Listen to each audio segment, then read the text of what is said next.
Bentornati sugli Ex Esauriti, io sono Pat. E io sono Jacopo. Che te ridi? A caso, va bene. E oggi parleremo... Scriveteci nei commenti se anche a voi faccio ridere. Oggi parleremo di Grecia e di Danimarca, ma prima, sigla! Meglio, va.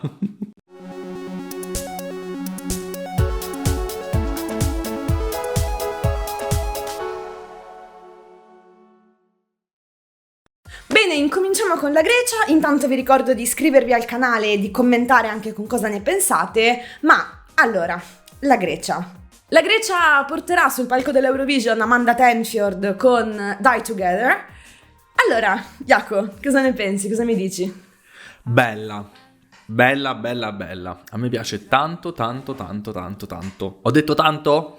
Allora, io penso che sia probabilmente il testo migliore in gara quest'anno, ma a parte il testo siamo davanti a una prova di cantautorato veramente fatta bene, di un cantautorato chiaramente indie pop, diciamo così, alt pop anzi, molto carina la scelta del vocoder iniziale che ci ricorda un po' Imogen Heap, no? Quando dicevo che c'è bisogno di un build up, c'è bisogno di salire pian piano di intensità, fino al punto in cui si esplode e dici oh, finalmente siamo al punto che stavo aspettando dall'inizio della canzone. Qua è fatto in maniera magistrale.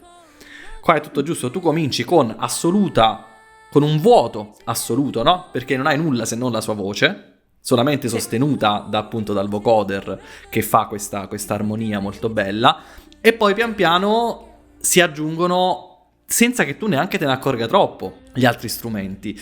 La sua voce è particolarissima, ha una pasta, la sua voce, che è molto particolare perché è molto calda, però nel frattempo riesce anche a essere squillante quando vuole. Quindi io la trovo una voce molto avvolgente, molto interessante. Io penso sia una delle voci migliori dal punto di vista proprio della texture, no? del timbro. Quindi secondo me la Grecia ha fatto centro. Dopo quella tresciata allucinante dell'anno scorso, quest'anno veramente la Grecia per me si riscatta alla grande. La canzone quando è uscita non mi piaceva. Non la sentivo proprio mia. Sai quella canzone che ascolti, dici sì carina, ma non fa parte della mia playlist, non ci entra in nessun modo, non lo so, era quel sni.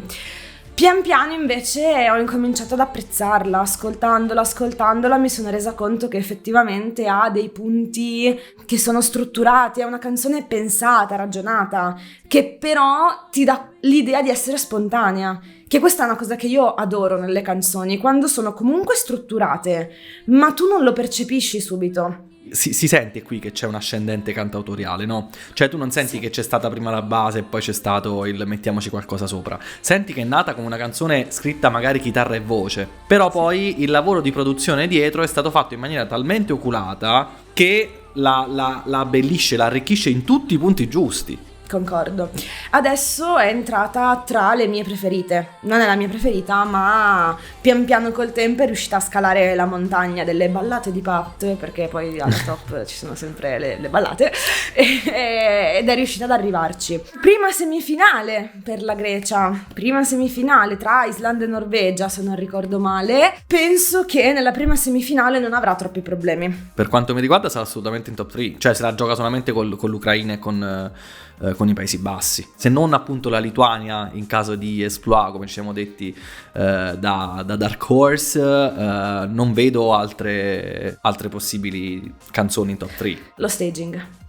Ecco, allora qua ti stupirò, nel senso che io penso che a me non me ne frega niente proprio dello staging su sta canzone, perché penso che la canzone cioè a meno che non sia uno staging brutto che la affossi veramente tanto, io non riesco a immaginare nulla che possa toglierle la potenza che ha, perché è un pezzo che si sostiene da solo. Cioè lei potrebbe anche stare solamente lei col palco, con le luci, con la chitarra e basta, cioè nel senso, capisci, per me funziona tutto già così. Io non sono tanto d'accordo per il semplice fatto che non ho visto versioni live, quindi oggettivamente non ho la minima idea di quanta presenza scenica lei abbia. Perché se poi magari ha una bellissima voce, una bellissima canzone, ma sul palco sembra un bicchiere lasciato lì cioè non so come dire, un contorno. Mi piace questa metafora, sembra un bicchiere lasciato lì. Ha senso però.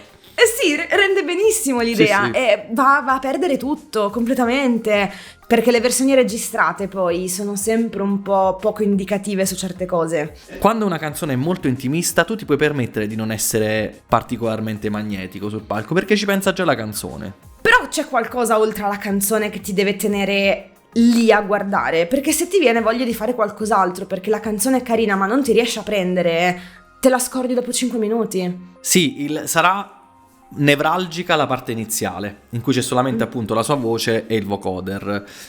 Quella sarà la parte nevralgica, perché sarà il punto in cui ti fa dire cosa sto ascoltando, se non sei abituato, no? A una cosa praticamente totalmente a cappella, no? Sì. Per cui sì, cioè l'unica cosa che mi aspetto è che lo staging la sorregga in quel momento lì. Sì. Il salto di livello che c'è stato dall'anno scorso a quest'anno per me si merita la top 10 in finale, cioè. Poi l'anno scorso la canzone è anche tra l'altro piaciuta agli Eurofan e io continuo a chiedermi come mai, sinceramente, cosa è successo? Ma vabbè. Bene, direi che abbiamo parlato abbastanza della Grecia, possiamo passare alla Danimarca che si presenterà a Torino con le Reddy con la canzone The Show. Ti lascio la parola. Io non so cosa dire. Non è fatta male, non c'è nulla veramente di sbagliato in questa canzone, ma il problema è che non c'è nulla in questa canzone. Non ci trovo nulla di negativo e nulla di positivo. Forse è peggio di trovarci tutto di negativo, no? Perché non mi rimane neanche in testa. L'anno prossimo io avrò difficoltà, probabilmente, a ricordarmi cosa la Danimarca abbia portato quest'anno. E non so veramente. No, non concordo in pieno e mi fa ridere la cosa perché, allora, tu da un anno all'altro ti ricordi tutte le canzoni tendenzialmente. Io già sono molto diversa, lo sai, da un anno all'altro mi ricordo solo quelle che mi sono rimaste impresse per qualsiasi motivo, anche in maniera negativa. Questa, senza nulla togliere alle Reddy, ovviamente, senza nessuna offesa, però da una volta all'altra io me la dimentico. Cioè, quando metto la playlist di Eurovision e mi capita questa canzone qua, faccio... E questo cos'è? Come se fosse la prima volta che la sento, no? Non riesco a ricordarla in nessun modo. Questo dimostra da ascoltatore medio quale sono, per carità, dimostra quanto effettivamente sia neutra. Arriva la canzone dopo e te la sei già scordata. Qualsiasi sia la canzone dopo, tra l'altro, cioè... Ma tu l'hai seguita la finale danese? Come Sì. ha fatto a vincere questa canzone? Cioè a spuntarla con altre? Adesso non conosco le altre.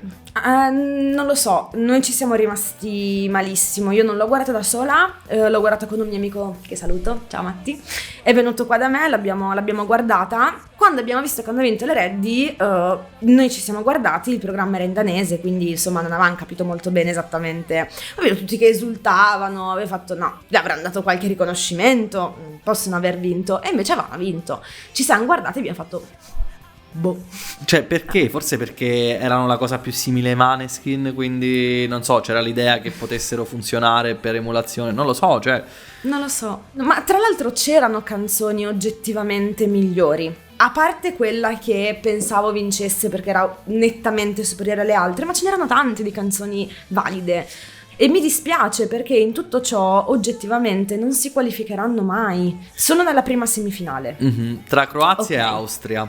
12esime tra Croazia. Croazia e Austria. La Croazia che è una mid-tempo che volente o nolente il ritornello in testa ti rimane, poi che passi o non passi questo è un altro discorso. Dopo c'è l'Austria che è una canzone dance che ti martella in testa direttamente. È non c'è fatta altro per da- rimanere in testa, certo. Esatto, è proprio creata per quello scopo lì e nient'altro.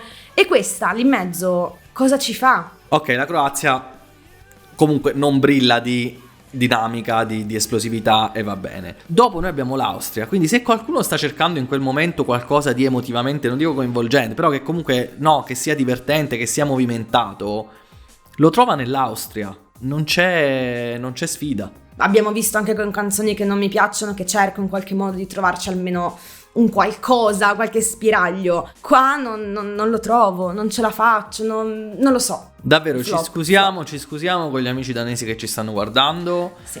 E ci Niente di dispiace, personale. niente di personale, ci dispiace veramente tanto, anche perché noi vediamo, cioè nel senso si vede che ci tengono, cioè che non è buttata lì, che loro stanno facendo il loro lavoro, sono contente, si divertono sul palco, cioè lo vedi che c'è passione in quello che stanno facendo, però non basta. Poi appunto se c'è qualche amico danese che ci può spiegare esattamente cos'è successo durante la finale nazionale, ci aiuterebbe anche magari a capire le motivazioni per cui questa canzone ha vinto rispetto a tante altre, perché magari ci sono anche. Bene, con questa nota tristissima e molto dolente direi che possiamo finire qua per oggi e salutarci. Ricordatevi di iscrivervi al canale, di mettere mi piace al video e di commentare, e soprattutto di farci sapere secondo voi la Grecia esattamente come può cavarsela, perché questo poi è il punto di questo video qui, se anche per voi è sicuro che passi e se è sicuro che le reddi non passeranno. Dagli Esauriti è tutto, un bacio enorme, ciao! Ciao!